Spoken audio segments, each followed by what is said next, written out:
Ladies and gents, just going live. Ladies and gentlemen, it's the prodigious, the prominent professor at Proclamation News and Gavins. Thank you all for actually coming together this evening. I'm so thankful you're all here. It's my month of September, age 37 on the 5th of September. I'm so thankful to be here today. It's the first week of September over and out after today. I'm so glad you're all coming through on Proclamation News and Gavins with the prodigious, the prominent professor. Absolute populism. It's a brand new day. It's a brand new era. It's Proclamation News and Gavins. I've had a few people trying to discover my status as a personnel, as my well-being, as a relationship status. What's that got to do with the price of politics? What's that got to do with the price of showbiz? What's it got to do with the price of all family? I'm a radio presenter. Why would I want to get myself in a stress-related relationship, stressed society? Anyway, moving on. I heard of LBC News earlier with Matt Hancock. Matt Hancock was the government. I don't know if the government are they predicted what they can say and what they can do, almost like a pantomime. Children back at school with COVID masks on. Is that really relevant when their parents have been going to the pub? Going to the pub drinking. Obviously, when they go to the pub drinking, they can't wear COVID masks because they're drinking, aren't they? Acting irresponsible. And now kids are going back to school with a face mask. Is that really appropriate? Does it make sense? I mean, how can government put that in place? You know, they should, like I said from the start, they should have opened schools and kept pubs closed if that was any doubt. You know, using your initiative, trying to be optimistic, trying to be intelligent, you know, trying to be the face of Britain. You want to be Prime Minister. Surely you've got some control of what you can and can't do. But opening pubs for parents to go act willy nilly in society, catching the risk of COVID 19 is ludicrous. I'm speaking off the cuff right now before we head into today's, well, guidelines. Today's guidelines, like they got guidelines to go to. I'm quite assuming it's like a pantomime, isn't it? They've got guidelines. It's like Cub Scouts. Got to go ib dib dob after the sensei. Anyway, yeah, I want to get into. I've had a bit of a discretion. You know, I'm studying the social world, so I'm on all kinds of media. I'm on dating apps. I'm on Castbox. I'm on. I was on Plenty of Fish for a while. Still on there currently. Not seeking a relationship. Could you imagine me in a relationship? Another one after the coherent, volatile 15-year relationship I was just recently in. Anyway, let's get into the subject. I had a couple of people on Facebook trying to not mock my ability, but trying to, you know, see if my mental health's okay. I'm assuming. I'm not quite sure, but I think my mental health's very it's widespread and a big widespread of jurisdiction in the Oxford Dictionary. Absolutely, not just in the Oxford Dictionary. I've studied criminal law, family law. I'm a good candidate to be standing and elected as an MP. Absolutely, absolutely, you beauty, because I'm self-maintained, self-disciplined, self-motivated. I'm self-organised, self-sufficient. My analytic skills are very good. You see me on radio quite frequently, questioning what I've heard on LBC, questioning what I've seen in UK Parliament. Try and tackle xenophobia. Xenophobia is a big thing, subject to tackle because it can almost go to like a world war scenario. You've got to be very careful how you tackle xenophobia. So obviously, well, I've got a lot of ancestors from all over the globe. My granddad, my nan, my aunties, uncles, and my mother as well. Anyway, here we go. Let's get on. Let's moving on. Thank you all for actually coming in today. I really appreciate your time. I'm not going to bore you to tears with my own stories, but I will get on what I was going to say. Yeah, like I said, I've had a few people discover my relationship status over the past month or so. But let me tell you, while I'm in university doing my own thing, I've become self-disciplined, self-motivated, self-influenced, self-maintained. I go to sleep with no stress. I wake up with no stress. If I'd want a coherent or volatile tale to my previous 15-year relationship waste of my life, which I don't, I take my strong advice. Know yourself before you break yourself. I'm part of that aristocracy social elite, and you are your own prodigy. You know, I want to leave a good legacy for my children to follow. Absolutely. Another thing as well, I want to get onto. Respect is taught at home.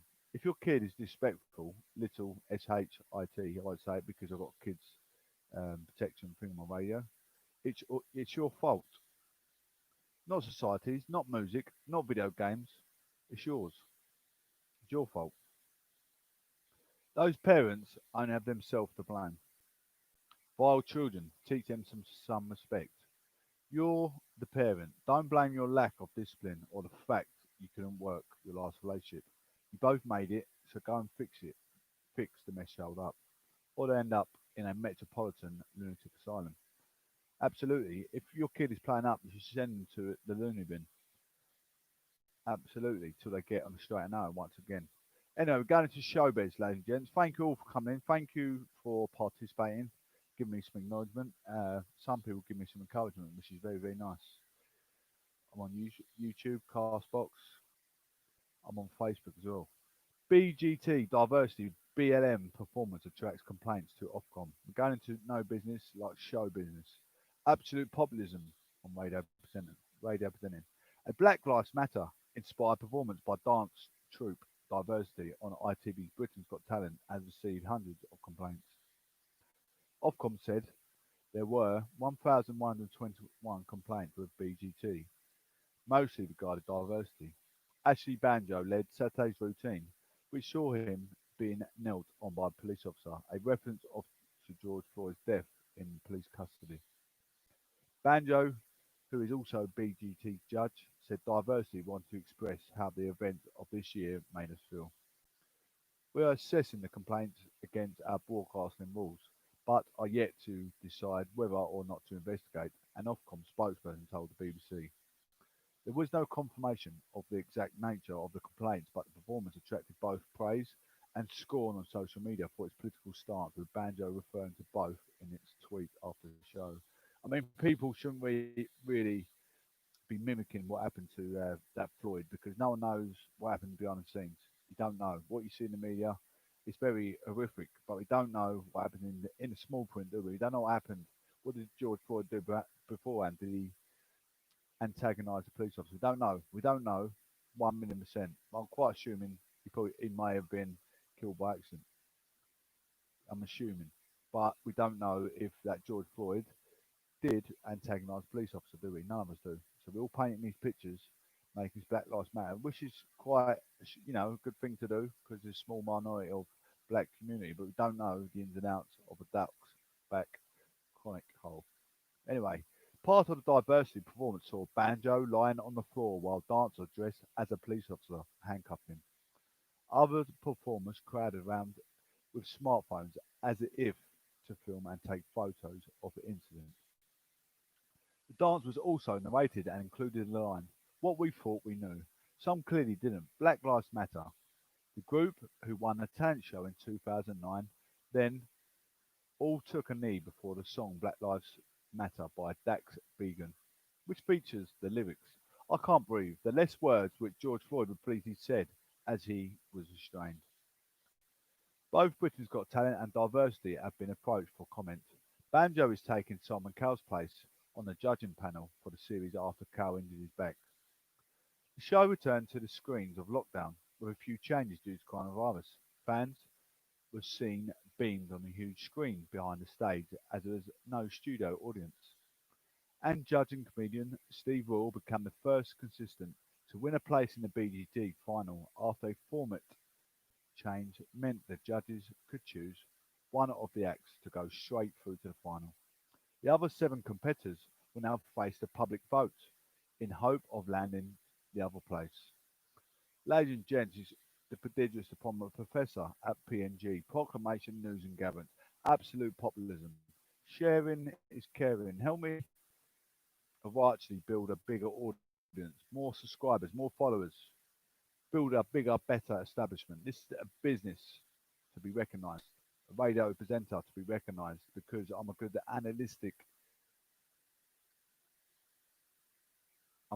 analytic philosopher, a good analytic emphasizer also. Absolutely, absolutely, you beauty. What tasks lie ahead on the return to Westminster? I've got a gift of the jab and a gift of the gab. Thank you very much. Thank you for listening. The summer recess is over and MPs are returning to Westminster with very full inboxes. As Parliament throws its doors open for the new term, what challenges lie ahead for the government in the coming months? Coronavirus. It come in like a wrecking ball, like Miley Cyrus. Absolutely. You beauty.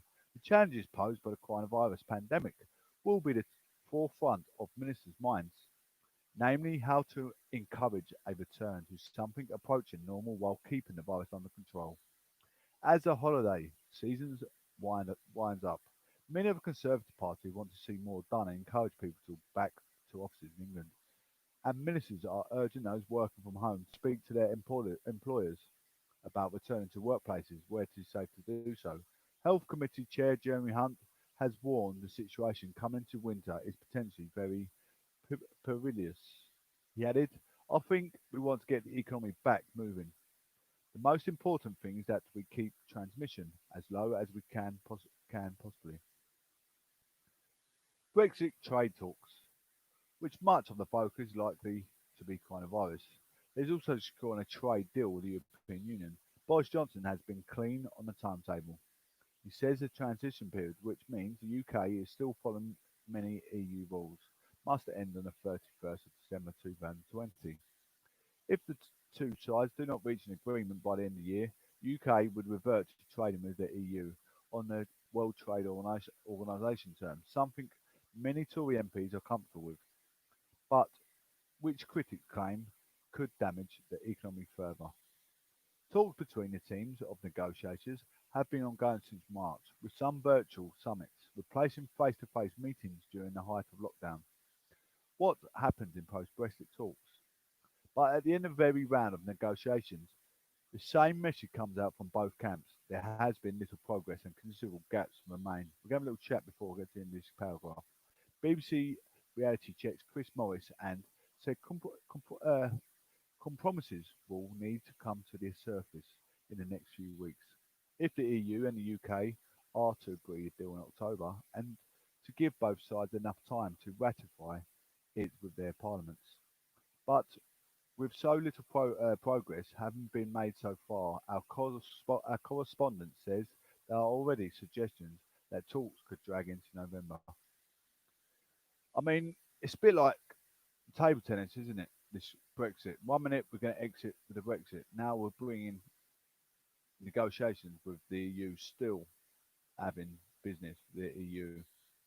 I thought we was going to keep a single market, a single trade. That's how I come to task with the Article 51 from day one. Day one, January last year, I've been following it quite religiously, not sporadically. I know I've had a week off. I've been away for my birthday week. I had a birthday break. I'm back. I'm back on task of the forefront, the front bench politics. I had a week off, and I feel like I've missed something. I knew they're sort of, they're sort of going to you, but Boris, I thought he's adamant with Article 51, and he's keeping the immigrants from coming over. But I heard the other day, while I was away, that there's so many immigrants still coming over. Um, like I said, the end of the earth is going to be through population growth, and if you're bringing more people into UK when there's 66.6 million people in the UK already, over 10 years that multiplies by three. That's, people have kids, multiplies badly. So soon, United Kingdom is going to sink. Say goodbye to United Kingdom. Say goodbye to Buckinghamshire Palace. Say goodbye to Parliament. We're all going to be astronauts. As with the last six figures, coronavirus is expected to dominate the next, and one scheme in particular will certainly be ripe for debate. Chancellor Rishi Sunak received much praise from both sides of the House when he introduced the coronavirus job retention scheme back in March. It saw the government cover 80% of wages for employers. We could not work because of outbreak. More commonly known as the furlough scheme, 9.6 million workers have been furloughed by 1.2 million employers since March.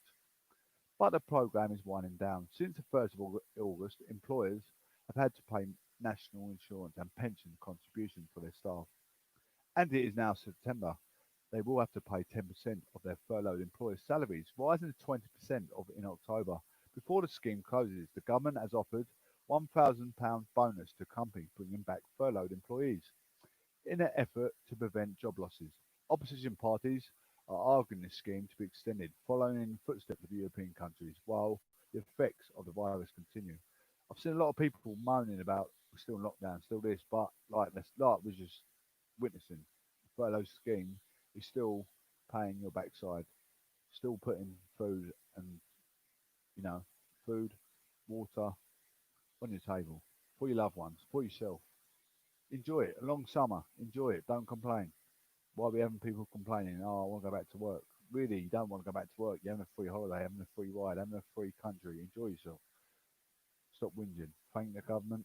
Don't disrespect it. Don't hate it. Enjoy it. Listen in. Take some initiative. Politics comes into it everyday life. It really does. You know, with school, kids at schools, we could tackle some of the petitions ourselves. I think with a lot of this 330,000 paedophiles in the UK. I tried to make a petition, putting CCTV in children's classrooms, CCTV in children's corridors at school, CCTV outside the toilets to make sure there's no teachers going in and out, making sure because there's a guy called I think his name is David Brown, we was reading not so long ago, had over 2,000 child pornography pictures on his phone. Absolutely shocking, horrific, and he went to Ipswich Crown Court to be sentenced. He only got 11 years. Absolutely shocking. That would scar your child for the rest of his life. While furlough was one of the largest schemes, others are also due to come to an end soon, with disagreement between the parties over their ongoing value. As yet, there are no plans to make another payment to self-employed, who got their second final grant to the government to make up for lost earnings in August. The on evictions during lockdown was due to come out to the end of last month, but was extended until the end of September after the government U-turn. And the grants for small business and specific sectors such as the arts are not set to be renewed. Other policies are set until next year, including the holiday on stamp duty, and businesses who have been taking loans will be expected to start paying them back in 2021. So the pressure on whether to end these schemes will be sure to continue past the end of 2020. Who remembers a landslide in Aberdeenshire where that train toppled over? A few people lost their lives. Our hearts and condolences go out to all these things that are going on around the world. We need to really think about fixing up, you know, not you can't help a landslide. That is an absolute crisis. But talk about that David Brown, private school teacher. These people need to be really policed. How can that? I mean, your mobile phone. As soon as you have one child, that's not your child on your phone. Surely your network would pick that up on your phone that you got a kid that's not relevant to your life. Hasn't got the same surname. He's not got nothing to do with him. He's got 2,000 pictures of a child. Surely your network would have some sort of policing checking who's responsible behind these phones. I thought that's why you give your name in behind your mobile phone contract or your mobile phone page you go. You're supposed to register your phone. How are they getting away with it? How are these paedophiles getting away with such disgusting discrimination act? I don't know. Many of these decisions will have to be tackled in the budget, which is due to take place towards the end of the year. Mr. Sunak presented his first budget in March, only 2 weeks before the country went into lockdown. But this budget will be different. Mr. Sunak will have his balance the government's pledges to build, and speed up previously announced infrastructure projects. Or the fact that the economy suffered its biggest slump on the record between April and June as coronavirus lockdown measures pushed the country officially into recession. The economy shrank 20.4% compared to the first 3 months of the year. There are sure to be some late nights at number 11 as the months progress. One of the major challenges facing government in the return to the schools this week, Boris Johnson has emphasised that we need to get pupils of all ages back to the classroom, saying the risk of their mental health without schooling is greater than that of the virus. And the Prime Minister has understood to have made clear that schools being the later sector to shut and future local lockdowns. Labour and unions criticised the government for the last-minute guidance for schools in England published on Friday on what to do during virus outbreaks and local lockdowns. Secondary pupils are to be kept every fortnight and in the outbreak. Nice large groups could be not told to self-isolate, the guidance says. I just want to say something to A&A parents. I mean, I've seen my friends' kids go back to school. I've seen my own son back at school, but not personally. So any alienated mothers, fathers, I really feel for you at this time. I feel for you really bad. My birthday is not my birthday about my son's. I tell you what, it's absolutely, there's no compassion.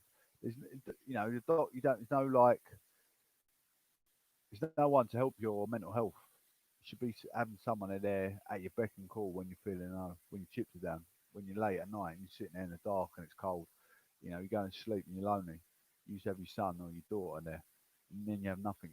There's no support for us that are suffering in silence. There's no one giving you a call like a mental health operational team. They should have people at your beck and call when you're in the absolute, it's deep depression, deep depression. You can take your life any moment. My birthday and Christmas are the worst 2 days for years since I've had my children. I'm probably the best legacy as a father them kids will ever have to follow.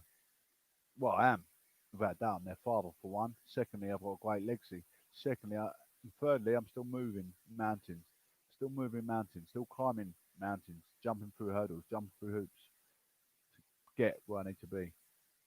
I've got my second hearing coming up soon. I don't know why I'm in this position. It's that I couldn't even answer that question, but we shouldn't even be going into my private life on radar. But I just wanted to let you know I'm here for a talk. If you need to be pointed in the right direction, I can also point you in the right direction. I don't expect to be paid for my services. Just a bit of acknowledgement, a bit of encouragement, help me share, shout out to other A&A parents, support other A&A parents in the situation. Help me share my YouTube, my Castbox. That's all I want in return. I know exactly what to do. Cutting the cost of solicitors, cutting the cost of wasting your time as well on the phone. I know every single way. I've done it all myself. I read the Children's Act 19, I think it's 1989 at a hazard of a guess. But I've got the Children's Act. I've studied it, and like I said, I'm very good at analytics, depicting the right answers. And the new season comes the annual winter pressures on the NHS this time. With the added challenges posed by the pandemic, the Prime Minister has already announced 3 billion for the health service in England to plan ahead. After that, he highlighted concerns the virus could become more virulent in winter. Scotland, Wales, Northern Ireland will also receive additional funds. Number 10 has acknowledged there will be demand for more testing as the weather worsens. Mr Johnson also promised there would be a mass flu vaccine programme, expanding the annual scheme to reach 30 million people in England. I was about to say Egypt, to protect more of the public in the flu season coincides with the surge of coronavirus. Looking at the planning, another issue away from coronavirus and close to home for many MPs will be the government's proposal to overhaul of the planning system in England. It says it wants to reduce the number of planning cases that overturned at appeal by creating a clearer rules-based system. This will include giving automatic planning permission to projects to build in designated growth areas and allow more commercial premises to be converted to homes without needing sign-off from the local authority. Critics say the changes could lead to bad quality housing and loss of local control, but those against the plans are not just from the opposition benches. BBC parliamentary correspondent Mark Darcy said that Tory backbenchers are upset with the proposals, which will impact their constituencies and the voters who keep them in place. Constellation on the government's plans end in October.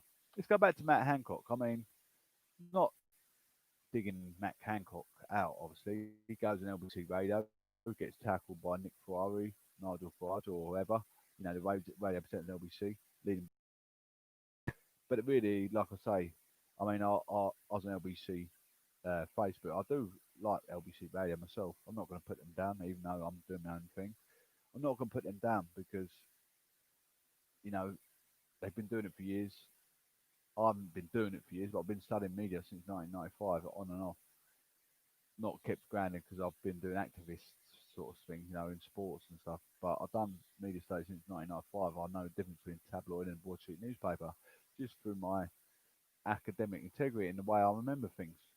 Like I said, I'm very good at analytic skills, observation.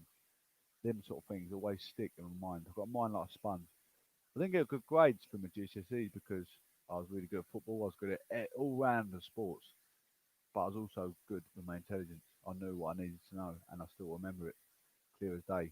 I'm getting through my academic year at university as well, quite comfortably, and I feel very confident. I'm a bit optimistic what's going to come in my next part of the year, but I'm not nervous because I know I can sit there with my head down, not in a relationship, no stress. My head's in a book. I'm studying. I'm reading. I'm depicting the analytic things. Very good. Writing notes, taking notes. I'm very good philosopher. I'm not. I speak off the cuff and I can string a good wit together. But going back to Matt Hancock, anyway, yeah, he's put in that position about the COVID-19. Asked questions. He's getting asked a lot of questions, Matt Hancock. But how can you answer that? When you're given a script to go to, how can you answer? Keep social distancing. But everyone was at Trafalgar. There's about a million people at Trafalgar Square the other day. Not one of them had COVID mask on because they think it's conspiracy theory. The kids are going back to school. Why? Parents have got to be worried about their children. They're not going to be. They're going to be fueled with their children go back to school, aren't they? They're going to be fueled, so they're going to think, well, I've got to make sure this COVID ain't real. So you're not going to wear a mask. So that's what they went and done. They protested outside Trafalgar Square. There's over, I think there's about a million people there. I've got my friend was there at the protest outside Trafalgar Square, and yeah, Matt Hancock had to sit there and say all about COVID-19 with a straight face. Yes, we need to keep social distancing, but why get the pubs open then? That's what I'll be saying. Why did you have the pubs open from day one? Because in a pub you can't have a COVID mask on. If you're eating in a restaurant, you can't have a COVID mask on. How you can get the food in your mouth? Let's be realistic. Anyway, Conservative MPs launched Levelling Up Task Force. Conservative MPs have launched a task force to spearhead government efforts to reduce regional inequality. The new group says boosting Britain's lagging areas is critical to the party's future election proposals. A report produced for the task force says Conservatives now hold more seats in the lowest paid areas than Labour. Deputy Labour leader Angela Rayner has said the Tories talk a good game, but their record of turning their backs on the North speaks for itself. In the 2019 election, the Conservatives won a number of seats across the Midlands and North of England, previously considered to be a Labour stronghold, also known as the Red Wall. As part of the Levelling Up agenda, the government says it wants to reduce regional disparities in the country, a message particularly targeted at those constituencies that turned Conservatives in the last election. Now, this government, the Levelling Up Task Force, which includes many of the new Red Wall MPs, is urging the government to set itself three key tests as part of its drive to reduce geographical inequality. It says those areas that have seen the lowest growth in earnings should see earnings rise faster than they have in recent years. Areas with the worst unemployment rate should converge the national average, and areas with the lowest employment rate should also catch up with the national average. It also calls on the government is set to geographical analysis of how tax and spending changes impact different areas. There have recently been reports of nervousness among Tory MPs about possible tax rise on Wednesday. Chancellor Rishi Sunak sought to reassure his party that there would not be a horror show of tax rises with no end in sight. I mean, you would think there would be a tax rise just to cover the money of loss of earnings for the austerity. How are they going to put the money back they're giving out? They've got to get it back some way or another. Everyone's having this furlough, free summer holiday. They've got to get it back some way. Even if they put it up at, 5%. Over time, they'll get it back. They need to. They're in debt now, aren't they? If people can't grumble, they need to think we've got to get on with it because they fed our family, fed and watered our family.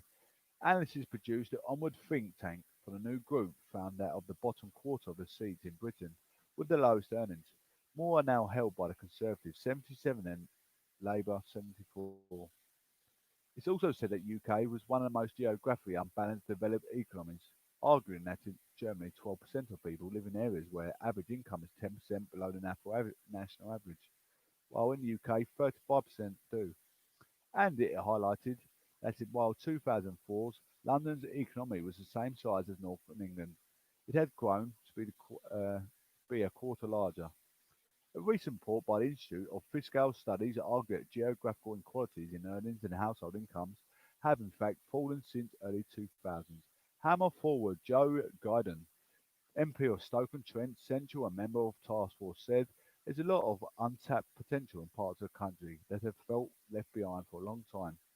Now is the time to really hammer forward with the levelling up agenda. Speaking in July, Miss Rayner warned that the economic downturn caused by the coronavirus must not increase the gap in income and wealth between the North and South of England. She argued that government's stamp duty holiday policy would help people in London more than those anywhere else. Thank you all listening, guys. Share with your friends, share on your social media. Help me or actually build the audience. I want to start interacting. I'm going to get a bit. I've got a business phone that you can call in, and we can have a bit of a debate. What you think of how we should tackle different scenarios, spread knife crime, children being bullied at school, all these different things we can tackle together. Have a little discussion about ourselves, make our own little petition, get it shared, get our voice heard. It's very important that we get our voice heard. Coronavirus, Labour demands at airport testing review to cut quarantine. Airport coronavirus. Airport coronavirus testing options should be explored as a way of cutting the number of travellers who must spend 2 weeks in quarantine, says Labour. A review of chaotic quarantine rules should consider a robust testing regime. Given the dire warnings from the travel industry, the party says PM Boris Johnson has said airport tests would identify only 7% of cases and so could give a false sense of security. And Foreign Secretary Dominic Raab said testing was not a silver bullet. That's why we have the quarantine, Mr. Raab told the BBC Andrew Mr. Marsh show. The idea that one test in an airport could resolve the quarantine issues, we couldn't safely do that, he said. A government spokesman said assessment of how testing might help was ongoing. Any potential change to the testing for arrivals would need to be robust in minimising the chance of positive cases are missed, he said. The BBC has been told the cabinet decision on whether to introduce airport testing has been repeatedly postponed and now may never happen. In a letter to Home Secretary Priti Patel, Labour argues the UK quarantine arrangements are losing public confidence and undermining our ability to keep people safe and save jobs. Shadow Home Secretary Nick Thomas Simmons told the BBC Andrew Marsh show he's calling for a two-test system. It isn't just about tests on the airport, he said, adding the follow-up test would improve the accuracy of the results. If the government had a two-test system up and running, it would take away need for the 14-day quarantine policy, he said. I thought they was doing that thing on a mobile phone we can track COVID victims. Everyone should be getting a COVID test. You get a COVID test kit offline from the NHS website. COVID test NHS website. Type in Google, find it, order yourself one. Make sure. Be safe, not sorry. People entering the UK face 14 days of isolation unless they're travelling from countries that are exempt. A status determined by the separate authorities in each of the four nations. In recent weeks, Britain's holidaying in France, Spain, and Netherlands have been caught out by the removal of exemptions at short notice. Last week, Scotland and Wales told arrivals from Portugal and parts of Greece to quarantine, while England and Northern Ireland held off. UK Transport Secretary Grant Shapps admitted it had created a confusing situation for travellers. Is Grant Shapps, does he still do my job? In theory, airport testing is a great idea and would reduce the length of time quarantine could take. Think safety, think first, Mr. Shapps. Give out your job, give it to me. But there are a number of problems. Incubation period of coronavirus, the point at which someone becomes infected to the point which they show symptoms, can be up to 14 days. In the early part of incubation period, the test may not pick up the virus. So You cannot just test the airport and think someone is clear. They would still have to quarantine, and then the idea discussed is that they would now be tested after maybe 7 or 10 days. That is minimal effect or on quarantine and could be testing regime under even more strain. A more immediate solution, and one that has been put to the government, is to be a little more intelligent with the quarantine rules. It is rather blunt tools. Some countries are on the quarantine list with infection rates only a little higher than UK, and national infection rates miss the difference between regions. One suggestion is that you can insist on quarantine when a traveller has been in a high infection rate area, but of course it becomes even harder to enforce. In his letter to Home Secretary, Mr Thomas Simmons calls for a review report back within a fortnight. It should include outing options for a robust testing regime in airports and related follow-up tests that could help to safely minimise the need for 14-day quarantine, he writes. Given the huge challenges being faced by the travel sector and the scale of job losses, it makes sense to look at the area as part of a wider package of improvements in testing regime. He also said there's serious concerns about the poor monitoring of income travellers, claiming less than a third of passengers locator forms are checked. Airlines have criticised the use of quarantine measures at the time of lockdowns around that have contributed to a collapse in passenger demand. On Friday, Virgin Atlantic announced plans to act another 1,150 jobs after completing a 1.2 billion rescue deal, months after making 3,150 redundancies as a result of collapse in demand caused by the pandemic. Airports bosses have also criticised ministers. On-site testing facilities have been set up by North London's Heathrow Airport. Chief Executive John Holland Cowell said last week, "It is frustrating that the government has just not made decisions to get on with this. When governments in our countries, in Europe, are getting on and making it happen," he added. France, Germany are testing airports for passengers arriving in countries with higher infection rates.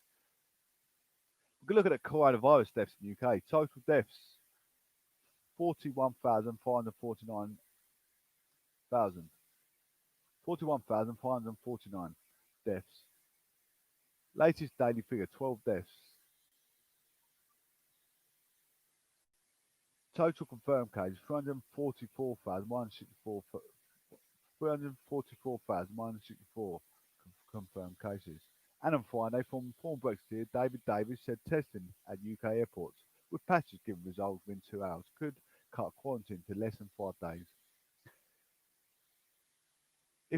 If anybody is positive, they should be quarantined right there, he said, arguing that the government could pay to house them in under airport hotels. However, the Prime Minister responded by pointing Public Health England modelling, suggesting only 7% of cases would be picked up. While I understood the difficulties the airline industry was facing, Mr Johnson said 93% of the time you could have a false sense of security, a false sense of confidence when you have arrived to take a test. The quarantine system that we have got to an important part of a reporter of our toolbox with fighting COVID, he added. Ladies and gents, thank you all for tuning in to Proclamation and Gavin's. We can tackle literally anything. We can tackle alienated parents. Why do alienated fathers get the front end of a stick 9 times out of 10? The children always go, father's rights. Where's father's rights going these days? There's no rights to father's rights. Why is this happening across the globe of UK? Why are why is Vicky Ford not supporting alienated fathers? Vicky Ford. Why is Vicky Ford such a big part to play? She is the secretary of family courts, alienated parents. Should be supporting us alienated fathers. Absolutely. Why are we not? Our voices not heard. Why are our voices not supported? Why do we have to go 3, 4, 5, 6 years not seeing our children? That's what I'd like to know. I did get a letter back from Vicky Ford. I'm very, very, you know, very significantly well educated because I think I think out of the box. That's why I'm very analytic with my way of thinking, my way of how I observe things. I think outside the box. Any other alienated father would cry for help. possibly hang yourself. You have to think outside the box. I could have hanged myself. Believe me, I'm near. Several times I thought about told myself, well, enough. But I'm fighting a good fight. I'm fighting a good fight. I'm fighting for my rights. All of us have human rights in every scenario, every day-to-day regime. You have human rights. People can paint any picture of you as they want because judgmental people are sheep. Usually, they're usually sheep. They go with whatever. Oh, that's why I'm called proclamations and gatherance because people come and support me because it's a gatherance of good listeners of educated people of righteousness. Because I've always been in the way of law, in the way of Jesus. I've always been brought up through church, and I've always studied. Been very, I like law. I didn't want to be a policeman. I don't knock a policeman because they're very, they're doing a good job. They're doing a great job. They're putting their head on the line. It's not. That was never a job I wanted to do. But I've always been in, really in with keeping on the good side of law, studying law. That's how I see myself as a girl. We want to get into law and stuff, but that's going to be my next chapter. Criminal law. I've been studying criminal law off the cuff anyway. Off my own back. Prince Harry pays 2.4 million cottage renovation cost. Duke, we're going to royal family. Royal family. Why the royal family? Queen's Guard, my family couple, eh? Grandad and my cousin Jonathan. Queen's Guards. Queen's Grenadier Guards. Duke of Sussex has paid back 2.4 million costing of refurbishing Frogmore Cottage near Windsor Castle. The cost was covered up by taxpayers through the sovereign grant, but the Duke and the Duchess have said they would repay it when they stepped back from the royal duties. Prince Harry's spokesman said he had he paid the bill in full by making a contribution to the sovereign grant. The property will remain a UK residence, as for the Duke and his family. Ladies and gentlemen, it's proclamation news and gatherance. Absolute populism. Absolute populism. Thank you all for coming through. Thank you so much. We invite multiculturalism to join our cast to help us build a bigger, better establishment. I've got a small minority of followers, but compared to some newcomers on YouTube, I think a lot of these big time YouTubers they pay for their subscribers, unfortunately. But I'm still building rightly my audience because I'm quite big on Castbox. I'm probably like number one radio presenter on Castbox as well. I don't just tackle politics. I tackle everyday struggle in life. People, relationship struggles, struggles going to work. Go to work on an argument with your missus. You're not focused on your job. Go to work under the influence of alcohol and narcotics from the day before. You're not focused on a job. You want to work on progression. You need to be focused. You need a vision. You need a target. Set yourself targets. Set yourself goals. Make goals. Make targets. You need to be fluent. Your way of thinking, the way you act, the way I was brought up. My granddad was made in Chelsea. That's why he's Queen's Guard. Made in Chelsea Barracks, same as my grandma. And that's where I come from. That's where my fluency comes from. That's where my aristocracy comes from. Aristocracy, social elite. Thank you all for coming through. I really appreciate it. My must admit my financial status ain't aristocracy, social elite, but my fluent tone of voice, my fluent reading, my fluent thinking of analytic thoughts, motivating others, working on progression. Don't let negativity bring you anything to your society. If you've got a negativity in your relationship, you need to either have a break or make that relationship annihilated. If it keeps being consistent, methodical madness will never become a correctness. You need to get rid of it. You need to make it annihilated. Get rid of it. Get lost. Seek independence. Seek self-discipline, self-motivation. Find yourself. Know yourself before you find self. Anyway, guys, thank you all for coming in. I just want to say hallelujah. Amen. Prox, time to shine. God bless. Take care. Have a good evening.